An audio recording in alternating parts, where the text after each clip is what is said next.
भारत माता की, भारत माता की।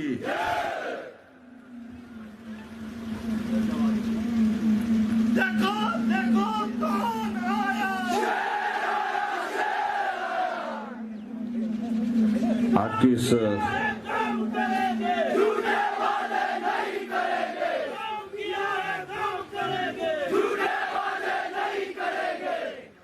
बहुत ही जोश भरी इस सभा में हमारे बीच में जिनका आपने अभी संबोधन भी सुना, थोड़ा वॉल्यूम बढ़ा दे भैया, हमारा गला बैठ गया है थोड़ा।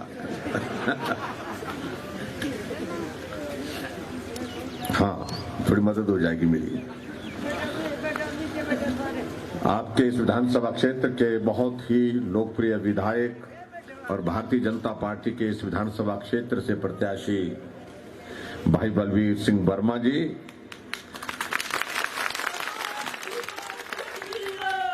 हमारे बीच में पार्टी के हमारे प्रदेश के प्रवक्ता भाई शशिधर जी, हमारी मदद करने के लिए उत्तराखंड से आए हैं मैडम चौहान जी, मधु चौहान जी, और यहाँ मंडल के अध्यक्ष श्री मंगतराज शर्मा जी, बीडीसी के हमारे की अध्यक्षा रिंकू वर शर्मा जी, बीडीसी अध्यक्ष कुपवी श्याम पवार जी, जिला परिषद के सदस्य श्रीमती सुरेंद्र पटियाल जी, श्री प्रदीप झांटा जी, नीमा जस्टा जी, पार्टी के हमारे मंडल के महामंत्री वीरेंद्र जी, प्रताप शर्मा जी, पार्टी के हमारे साथी सुरेंद्र जी, दीपक जी, शशि चौहान जी, देवीराम जी, हरि सिंह जी, किशोर जी, संजू जी, रेमलता जी, और यहाँ उपस्थित सभी भाइयों बहनों, नौजवान साथियों और पत्रकार मित्रों। आज चौपाल में आपके बीच में फिर से एक बार आना हुआ है। पिछला दौरा मेरा सरकारी दौरा था और आज का दौरा मेरा चुनावी दौरा है। आप सबका आशीर्वाद लेने के लिए आए हैं, आप सबकी शुभकामनाएं लेने के लिए आए हैं, और मुझे इस बात की खुशी कि आप सब लोगों ने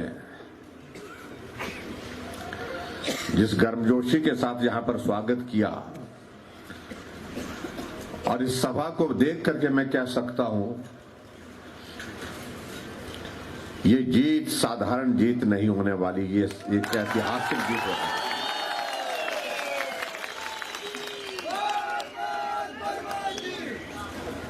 और मुझे नहीं मालूम आज से पहले क्या बड़ा अंतर रहा जीत का होगा, लेकिन इस सभा को मैं कह सकता हूं, इस सभा के माध्यम से मैं कह सकता हूं,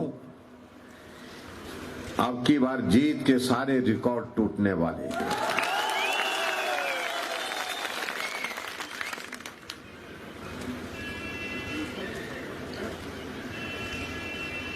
इससे पहले मैं बंजार विधानसभा क्षेत्र और सराज विधानसभा क्षेत्र के अंतर्गत था आज के कार्यक्रम में, और सराज से सीधा आपके चौपाल में पहुंचा, और सराज में भी ऐसा ही माहौल था।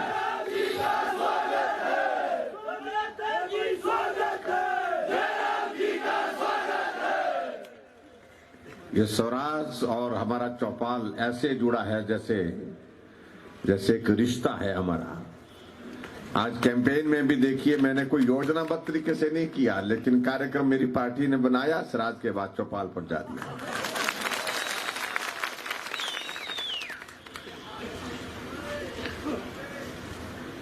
मैं इस बात को देख रहा था कि इस विधानसभा क्षेत्र में जो विकास की दृष्टि से जो जरूरतें थी, उनको पूरा करने का हमने प्रयत्न किया, और मैं इस बात को मैं कह भी सकता हूं, दावे के साथ कह सकता हूं, जो जैसे भाई बिट्टू वर्मा जी ने कहा कि आज से पहले इस विधानसभा क्षेत्र के लिए इतना कभी नहीं हुआ जितना अब की बार हुआ है। सड़कें अपनी जगह बना करके दी है, पानी की योजनाएं अपनी जगह आपको, स्कूल जहां खोलने थे वहां स्कूल दे दिए गए, और सबसे बड़ी बात एसडीएम का दफ्तर कुपवी में, डिग्री कॉलेज कुपवी में, पीडब्ल्यूडी का डिवीजन आपके नेरवा में, और जो 2 पीएससी और 2 पीएससी जो पिछले चुनाव के जिनकी घोषणा हुई लेकिन शुरू नहीं हो पाई थी, अब की बात दोनों की दोनों पीएससी भी हमने यहां पर शुरू कर दी, उसकी नोटिफिकेशन करके उसका काम।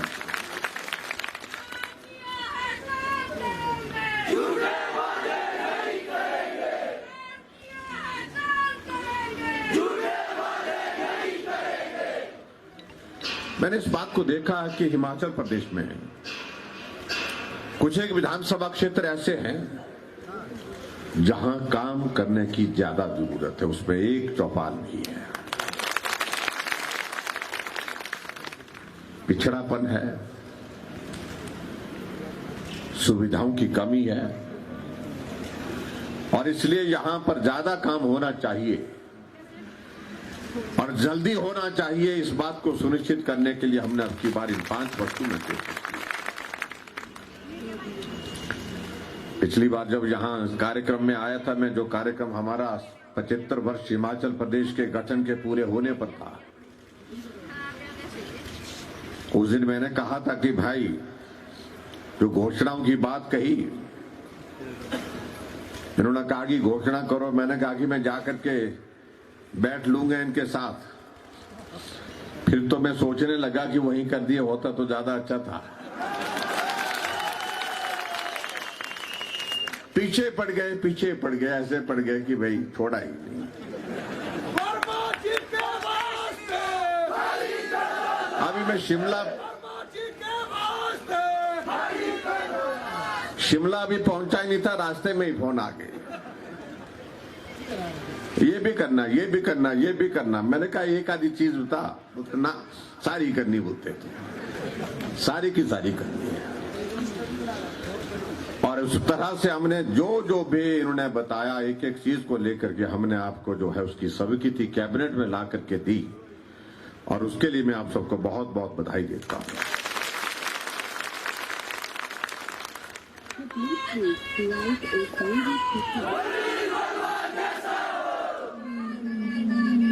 और मेरा ये मानना है कि किसी भी विधानसभा क्षेत्र का नेतृत्व जो है उसके विकास के लिए, उस क्षेत्र के विकास के लिए कितना दर्द अपने सीने में महसूस करता है, ये बहुत बड़ी बात होती है, बहुत महत्वपूर्ण चीज होती है।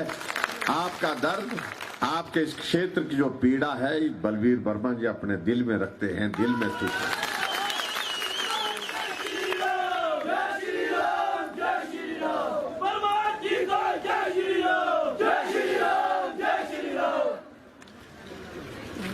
बाकी जहां तक बात रही इस बार के चुनाव के लिए हमने अब की बार बात कही है भाई, एक ही बात कही है, रिवाज बदलेगा, रिवाज बदलेंगे, बदल करके छोड़ेंगे, बात खत्म। हमारे कांग्रेस को बहुत परेशानी हो रही है, जब हम रिवाज की बात कहते हैं बोलता रहा ये तो बुरा काम है, बोलता है ये नहीं होना चाहिए, बोलता है। मैंने कहा क्यों, परेशानी क्या, किस बात की है? बोलते नहीं बारी के हिसाब से हमारी बारी आई है इस बार। मैंने कहा भाई अब ये बारी का रिवाज खत्म हो गया, यहां नहीं पूरे देश में खत्म हो गया।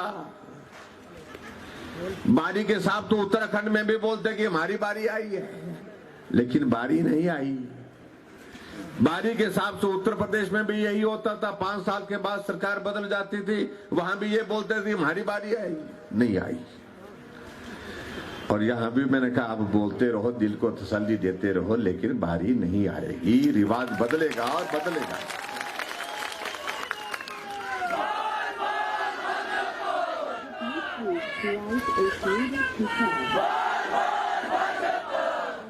मैं आज योजनाओं का जिक्र नहीं करना चाह रहा हूं, हमने क्या किया वो आपके सामने है। पिछले कल हमने हिमाचल प्रदेश में घोषणा पत्र जारी किया, जो हमारा संकल्प पत्र है, और हमारे देश के भारतीय जनता पार्टी के राष्ट्रीय अध्यक्ष श्री जगत प्रकाश नड्डा जी ने उस घोषणा पत्र की जो है वहां पर जो है विधिवत घोषणा की। वो हिमाचल के हैं, हिमाचल के हमारे साथी रहे हैं और आज पार्टी के राष्ट्रीय अध्यक्ष हैं। हमारे लिए गर्व की बात है। अब हमने उसमें 2-3 चीजों को लेकर के और जोड़ा। अब कांग्रेस के लोग बड़ा शोर डाल रहे थे, हम गारंटी दे रहे हैं, हम आपको गारंटी देते हैं। पहले तो अपनी गारंटी नहीं है उनकी। गारंटी तो वो देते हैं जिसकी अपनी गारंटी हो। हम दे सकते हैं गारंटी, क्योंकि नरेंद्र भाई मोदी जी की अभी 20 साल की गारंटी और है। लगे रहो बोला तुम।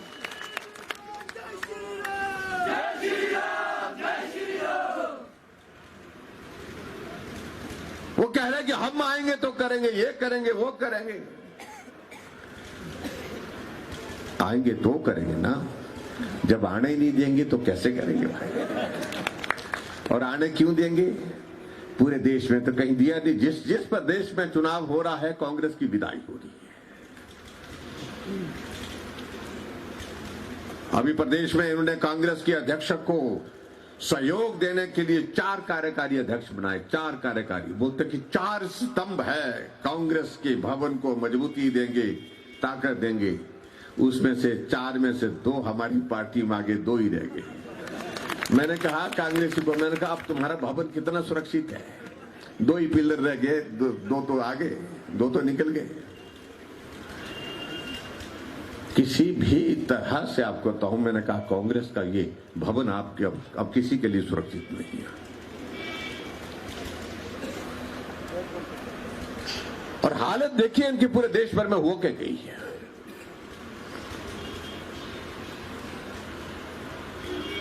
यहां चुनाव हो रहा है हिमाचल प्रदेश में, हम वोट मांगने के लिए निकले हैं। वहां पर गुजरात में चुनाव हो रहे हैं। इनके राष्ट्रीय नेता आजकल भारत जोड़ो यात्रा पर निकले हुए हैं।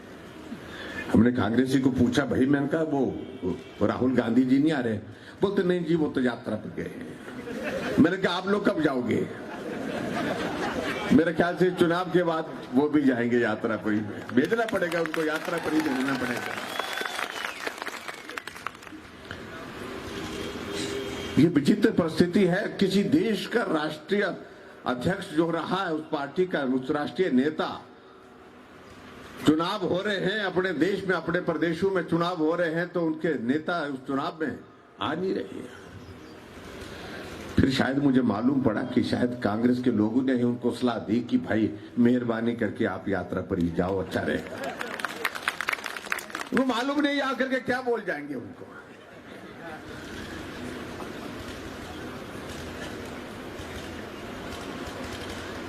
और सच्चे गए कांग्रेसी जब तक उनकी सभा समाप्त नहीं होती तब तक लिए दिल को पकड़ के बैठते, पता नहीं क्या बोल करके चले जाए। अभी दिल्ली में महंगाई पर बड़ा भाषण दिया उनने कि महंगाई इस कदर हो गई कि आटा 40 रुपए लीटर हो गया। सिर पकड़े बेचारों ने। और उसके बाद वो यात्रा पर ही निकल गए।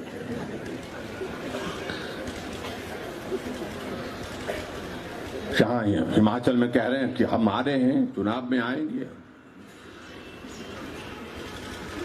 तूफान चल रहा है। मैंने कहा कहां चल रहा है?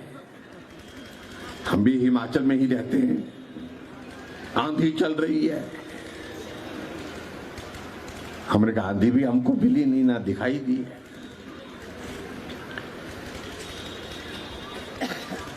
जिस कांग्रेस का पूरे देश में कुछ बचा नहीं,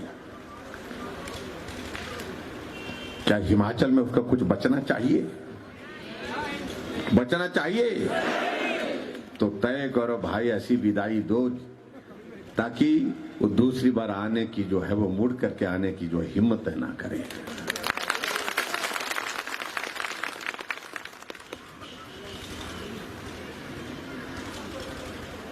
कह रहे कि गारंटी हम दे रहे हैं कि महिलाएं 18 साल से ऊपर की महिलाओं को 60 साल तक की हम 1500 रुपए महीने का देंगे, हम 300 यूनिट बिजली आपको फ्री देंगे।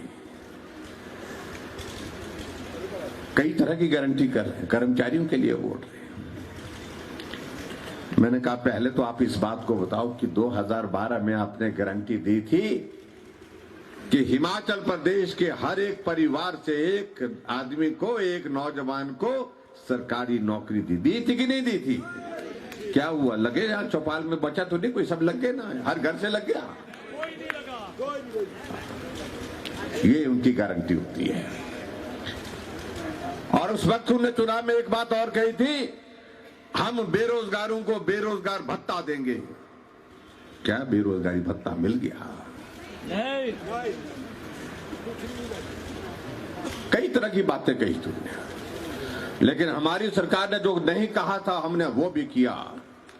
हमने कभी नहीं कहा था कि हम 60 साल के ऊपर सभी को पेंशन का प्रावधान करेंगे, लेकिन हमने 60 साल से ऊपर सभी बुजुर्गों के लिए पेंशन का प्रावधान किया।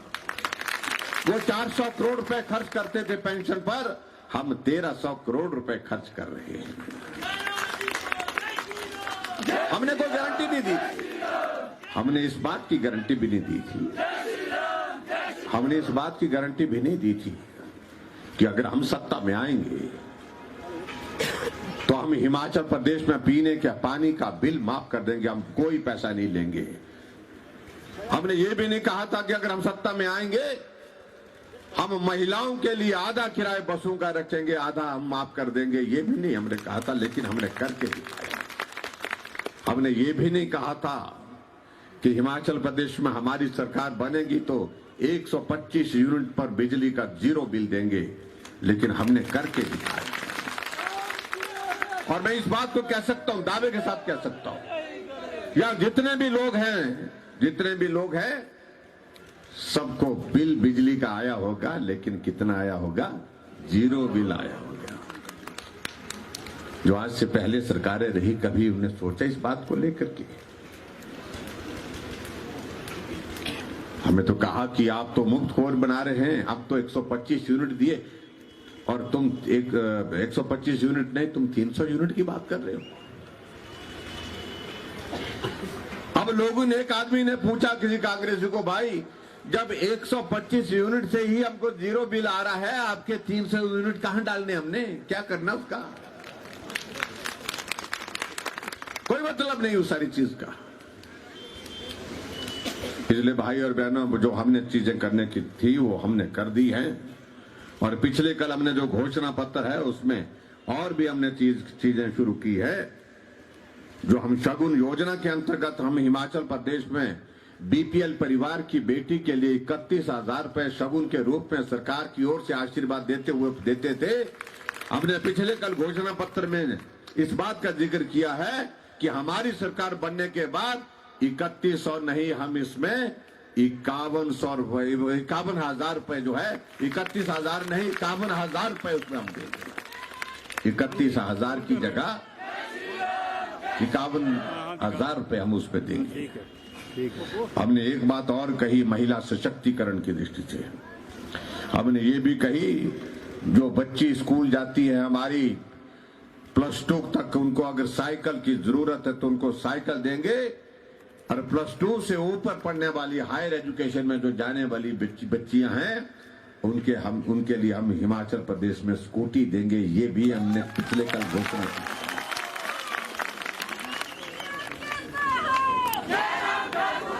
पिछले कल हमने ये भी घोषणा की है, जो किसान सम्मान निधि का पैसा आपको 6,000 रुपए आपके खाते में आ रहा है, उसमें 3,000 रुपए हम स्टेट की ओर से डाल करके उसको 9,000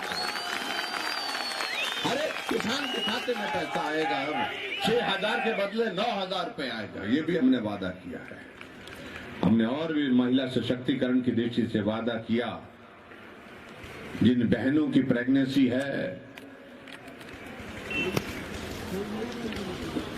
और उनको और मदद करने के लिए हम हिमाचल प्रदेश में, ताकि वो सकुशल रहे, कुशल उसकी डिलीवरी हो, उस बात को सुनिश्चित करने के लिए 25,000 रुपए जो है सरकार की ओर से उसको जो है और मदद करेंगे।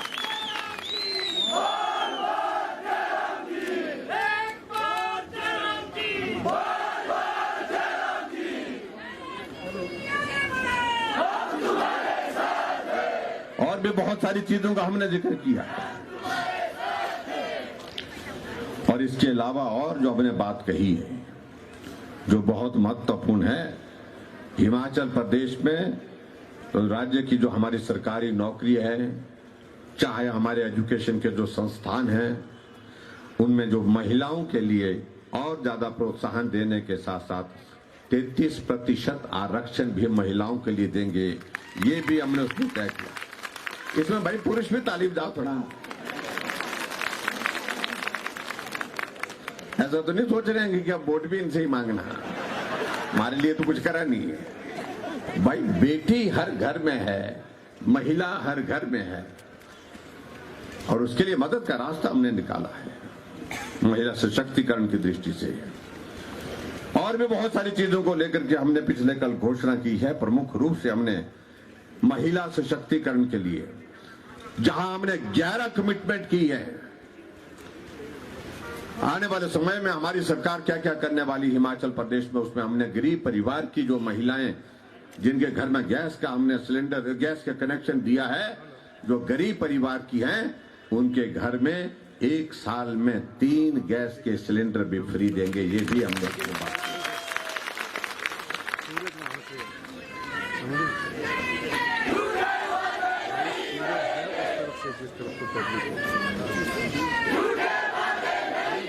और हम इन बातों का जिक्र इसलिए कर रहे हैं, हमारे लिए मायने करता क्योंकि भारतीय जनता पार्टी एक जिम्मेवार पार्टी है और जिम्मेवार पार्टी के साथ जो हम कहते हैं हम वो करते हैं। और जहां कांग्रेस की बात आती है उनके लिए तो ये घोषणा पत्र मात्र जो है वो चुनाव तक के लिए कागज होता है, उसके बाद तो वो अपने आप ही इसको कूड़ेदान में डाल देते हैं, वो कोई कमिटमेंट नहीं है उनकी।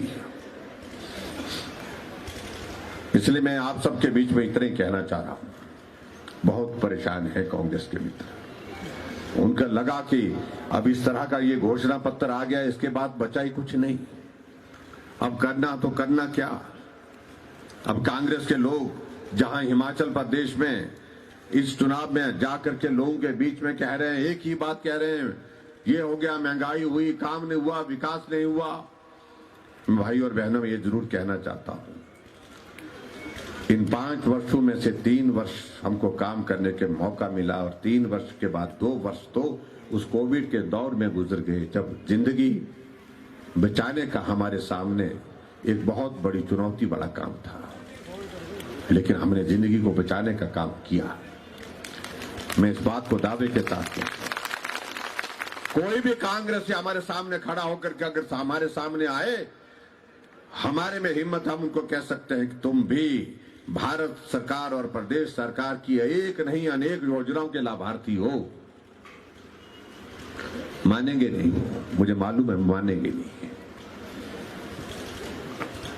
कोई कांग्रेसी टकर गया, हमने कहा कि भाई आप भी लाभार्थी, बड़ा उछल कूद मत करिए, बड़ा शोर मत डालिए, बोलता ना बोलता हमने तो 1 पैसे का लाभ नहीं लिया सरकार से।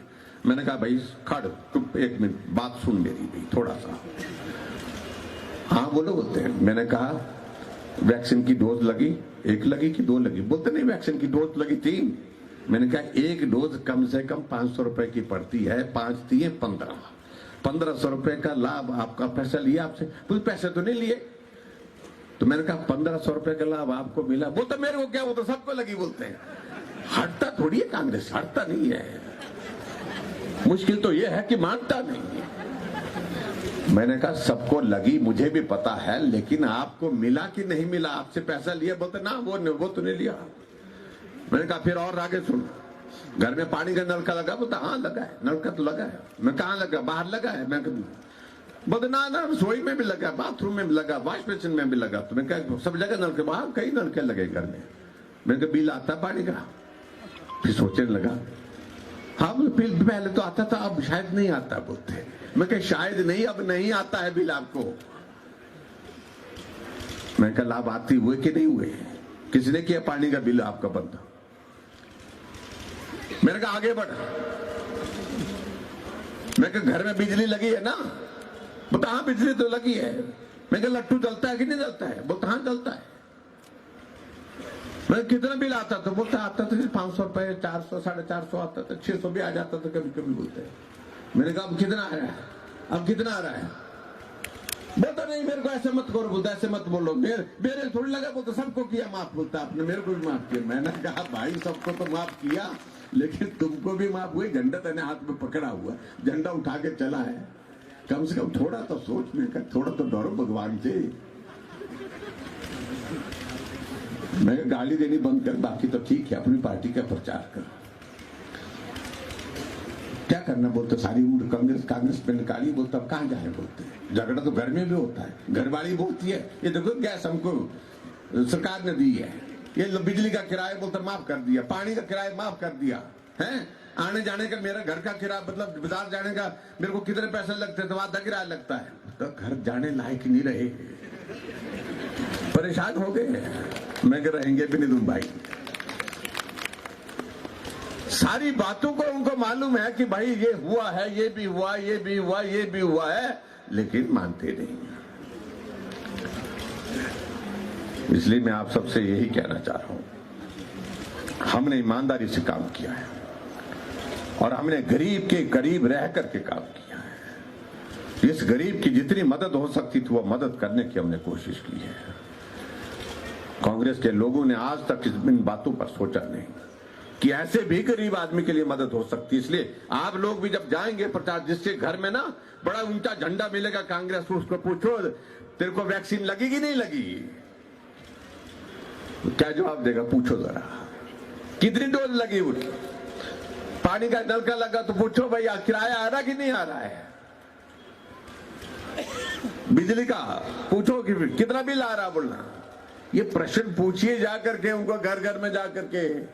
और शाम को अगर आप बार बार ऐसे पूछेंगे ना तो ये पक्की बात है, मैं आपको बताऊं पक्की बात है, तो वो झंडा ही छोड़ करके आ जाएगा कि यार कौन जाए, इससे कौन करे इन प्रश्नों का उत्तर। इससे बेहतर है घर में बैठे रहे, क्योंकि वो लोगों के बीच में जाने की स्थिति में नहीं। अगर लोग इस बात का प्रश्न पूछें, जो हमसे पूछने की बात कर रहे हैं, पहले इन बातों का जवाब दें, इन बातों का जवाब दें।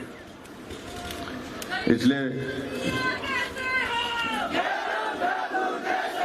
भाई और बहनों, मैं आप सबके बीच में यहां यही निवेदन करने के लिए आया हूं। हम हिमाचल में सरकार बना रहे हैं और बहुत बड़ी बहुमत के साथ बना रहे हैं। सरकार भाजपा की होगी, भाजपा की ही होगी, कोई गलतफहमी में ना रहे। और इसलिए अच्छा होगा हमारे साथ, हम कांग्रेस के मित्रों को कहना चाहते हैं कि वक्त पर साथ चलो।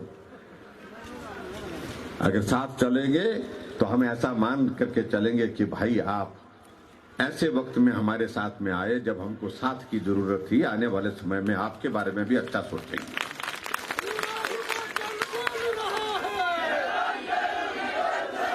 पूरा हिमाचल बोल रहा है।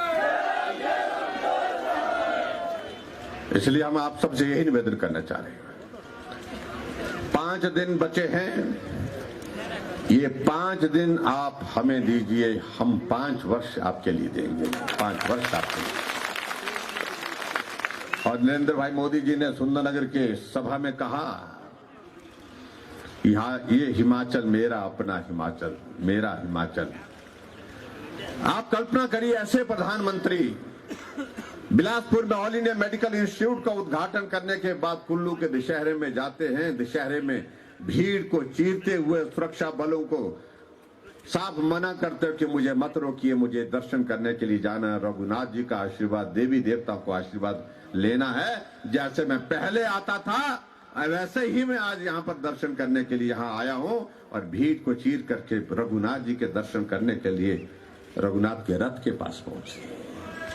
कोई प्रधानमंत्री आज तक इस प्रकार से देव संस्कृति का सम्मान करते हुए देवी देवताओं को प्रणाम करने के लिए ऐसे कार्यक्रम में हमने आते देखा नहीं, ना आज आए, ना अभी तक आए, ना आने वाले समय में आने की संभावना। और इसके बाद आगे बढ़कर के मैं बात कहूंगा।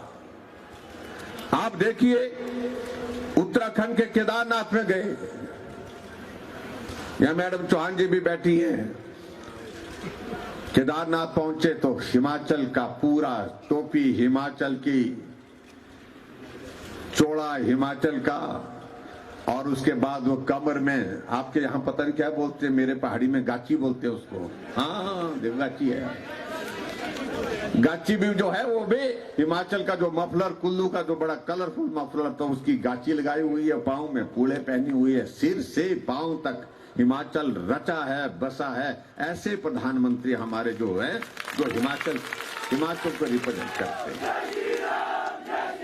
और इसलिए उन्होंने कहा, सभा में कहा, मैंने हिमाचल के लिए बहुत कुछ किया है लेकिन बहुत कुछ करना बाकी है। All India medical institute Himachal के लिए दिया, उद्घाटन हो गया। बल्क ड्रग फार्मा पार्क जो है वो हिमाचल प्रदेश, पूरे देश के 3 मिले, एक हिमाचल के लिए दे दिया। उसका शिलान्यास करने के लिए ऊना पहुंचे। वंदे भारत ट्रेन जो है पूरे देश में 4 शुरू हुई, उसमें से 1 हिमाचल प्रदेश में दे दी। मेडिकल डिवाइस पार्क पूरे देश में 4 मिले, 1 हिमाचल को दे दिया। हिमाचल प्रदेश की ग्रामीण सड़कों के लिए 3000 करोड़ रुपए देकर के प्रधानमंत्री ग्राम सड़क योजना की फेज 3 की शुरुआत करने के लिए चंबा के चौगान पहुंचे। अटल टनल रोहतांग बना करके 2020 में उसका उद्घाटन करके पूरे देश को समर्पित कर दिया। और इसके अलावा बहुत सारा 10,000 करोड़ रुपए से ज्यादा के प्रोजेक्ट हिमाचल प्रदेश को दिए। और इसके बाद प्रधानमंत्री जी कहते हैं कि अभी बहुत कुछ मुझे हिमाचल प्रदेश में करना बाकी है। मेरे मन में, मेरे दिल में हिमाचल के लिए बहुत बड़े बड़े प्लान हैं। और जो सोच रखा है मैंने, मेहरबानी करके निवेदन करके उन्होंने कहा कि हिमाचल मुझे दे दीजिए, मैं हिमाचल को बहुत कुछ देने वाला हूं। और इसलिए मुझे आप सबके बीच में यही कहना है, अभी ये आपका दौर तो कोविड का निकला, लेकिन अगला दौर जो है हिमाचल प्रदेश में सिर्फ विकास का होगा, सिर्फ विकास का होगा, जिसमें प्रधानमंत्री नरेंद्र मोदी जी के सपने का साकार करेंगे।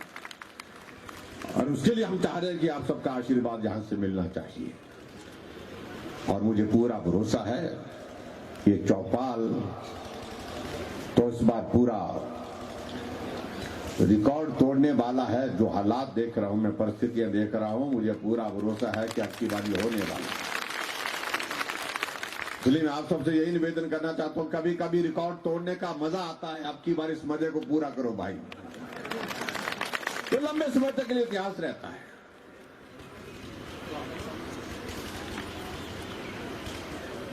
इसलिए मैं चाहता हूं अब की बार ये जीत सिर्फ जीत नहीं, ऐसी जीत हो जो इतिहास में दर्ज हो।